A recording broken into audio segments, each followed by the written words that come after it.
എല്ലാവർക്കും ഇന്ന് എൻ്റെ പുതിയ വീഡിയോയിലേക്ക് സ്വാഗതം. ഇന്ന് ഞാനിവിടെ തയ്യാറാക്കാൻ പോകുന്നത് സദ്യയ്ക്കും മറ്റും ഒരുക്കുന്ന ഒരു വിഭവമാണ്. അത് കുമ്പളങ്ങ കൊണ്ടുള്ള ഒരു പച്ചടിയാണ്. നമ്മുടെ വീട്ടിൽ തന്നെ ഉണ്ടായ ഒരു കുമ്പളങ്ങയാണ്. നാടൻ കുമ്പളങ്ങ ആയതുകൊണ്ട് അതിൻ്റെ തോടിന് നല്ല കട്ടിയുണ്ട്.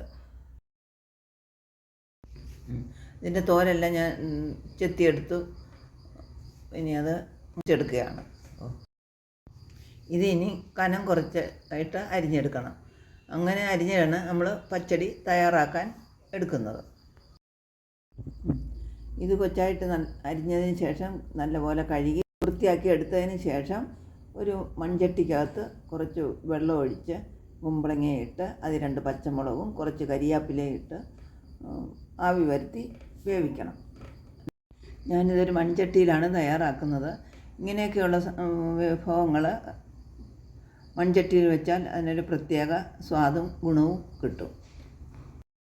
പ്രത്യേകിച്ച് നമ്മൾ തൈരൊക്കെ ചേർത്തുണ്ടാക്കുന്ന കറികൾ മൺചട്ടി വെക്കുന്നതാണ് ഏറ്റവും നല്ലത്.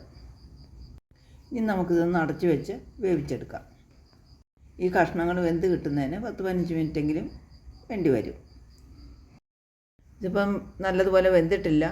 ഒന്നുകൂടെ ഒരാവി വന്ന് അത് നല്ലതുപോലെ വെന്ത് വരട്ടെ.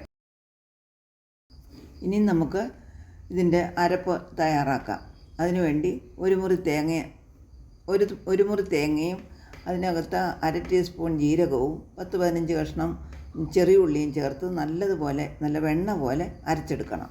ഇതിൻ്റെ അരപ്പ് മഷി പോലെ അരച്ചെടുക്കുന്നതാണ് പച്ചടിക്ക് നല്ല ഗുണം കിട്ടുന്നത്. ഈ വെന്ത കഷ്ണത്തിലോട്ട് ഇനി ഈ അരപ്പ് ചേർക്കാം. ഇതിലേക്ക് തേങ്ങ ചേർത്തിട്ടുണ്ട്.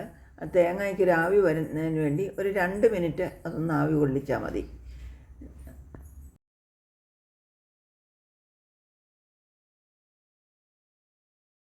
ഇനി ഇതിലേക്ക് നമുക്ക് നല്ല കട്ട തൈര് ചേർത്ത് കൊടുക്കാം. എന്നിട്ട് അത് രണ്ടും കൂടെ നല്ലതുപോലെ കഷ്ണവും തേങ്ങയും തൈരും എല്ലാം കൂടെ നല്ലതുപോലെ ഇളക്കി ചേർത്ത് കൊടുക്കണം. ഇളക്കി ചേർക്കുന്നതിനോട് ഇനി ഇത് ആവി വരുത്തിയൊന്നും ചെയ്യരുത്. ആവി വരുത്തിയാൽ തേങ്ങയും തൈരും കൂടെ പിരിയും.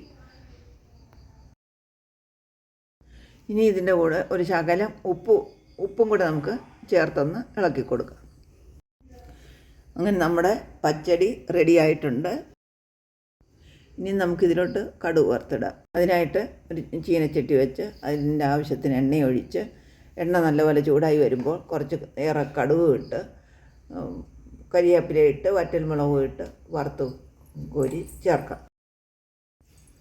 എല്ലാവരും ഇത് വീട്ടിൽ നിന്ന് ട്രൈ ചെയ്ത് നോക്കണം.